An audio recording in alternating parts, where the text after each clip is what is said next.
మాజీ MP YS Vivekananda Reddy హత్య చుట్టూ వివాదాలు ముసురుకుంటూనే ఉన్నాయి. ఓవైపు వివేకా హత్య కేసు విషయం తేలలేదు. ఈలోగా ఈ కేసుతో సంబంధం ఉన్న వాళ్లంతా ఒక్కొక్కరిగా చనిపోతూ ఉండటంపై అనుమానాలు పెరిగాయి. పోలీసులు కూడా దీనిపై దృష్టి సారించారు.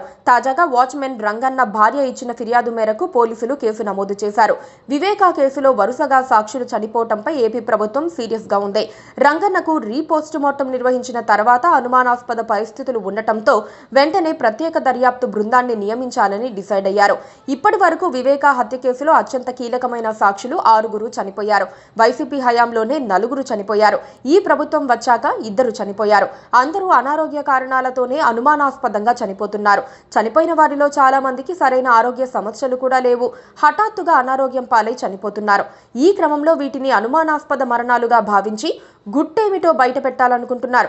2019 మార్చి 15న వివేకానందరెడ్డి హత్య జరిగింది. ముందు గుండెపోటన్నారు. గాయాలకు కుట్లు వేసి కనపడకుండా పూలు చల్లేసి అంత్యక్రియలు చేయడానికి ఏర్పాట్లు చేశారు.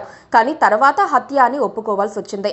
మొదటగా శ్రీనివాసరెడ్డి అనే సాక్షి 2019లో చనిపోయాడు. ఆత్మహత్య అని డిసైడ్ చేసిన పోలీసులు కేసు క్లోజ్ చేశారు. తర్వాత ఈసీ గంగిరెడ్డి చనిపోయారు. భారతిరెడ్డి తండ్రి వివేకా బాడీకి కవరప్ చేశారు. గంగాధర్ రెడ్డి అనే సాక్షి కూడా చనిపోయారు. 10 కోట్లు ఇస్తాం, మర్డర్ కేసు నీ మీద వేసుకొని శివశంకర్ రెడ్డి బెదిరిస్తున్నారని సిబిఐకి చెప్పాడు. తర్వాత మాట మార్చాడు. అనారోగ్యంతో చనిపోయాడు. జగన్ రెడ్డి డ్రైవర్ నారాయణ కూడా చనిపోయారు. వివేకానందరెడ్డి చనిపోయారని తెలిసిన తర్వాత జగన్ ఆగమేఘాలపై పులివెందుల వెళ్లలేదు. ఎన్నికల కోసం సిద్ధం చేసుకున్న హెలికాప్టర్లు ఉన్నా హైదరాబాద్ నుంచి కారులోనే వెళ్లారు. జగన్ భారతి ఇద్దరూ కారులో వెళ్తూ చాలా మాట్లాడుకున్నారు. ఆ సమయంలో కారు నడిపింది నారాయణ. వారు మాట్లాడుకున్నదంతా విన్న నారాయణ ప్రాణాలు కోల్పోయారని టీడీపీ నేతలు అంటున్నారు. ఇటీవల డాక్టర్ అభిషేక్ రెడ్డి చనిపోయాడు. వివేకా బాడీకి కవరప్ చేయడంలో సహాయం చేసిన వ్యక్తి. జగన్ కోడికత్తికి రోజుల తరబడి వైద్యం చేసిన ఆసుపత్రిలో నెలల తరబడి కోమాలోకి ఉండి చనిపోయే ముందు ఏఐజీకి తరలించారు. అక్కడే చనిపోయినట్లుగా ప్రకటించారు. తాజాగా వివేకా ఇంటి వాచ్మెన్ రంగన్న చనిపోయారు. సాక్షులు చనిపోతున్నారని వివేకా కుమార్తె హైకోర్టులో పిటిషన్ వేశారు. ఇప్పుడు మంత్రివర్గంలో కూడా దీనిపై చర్చ జరిగింది.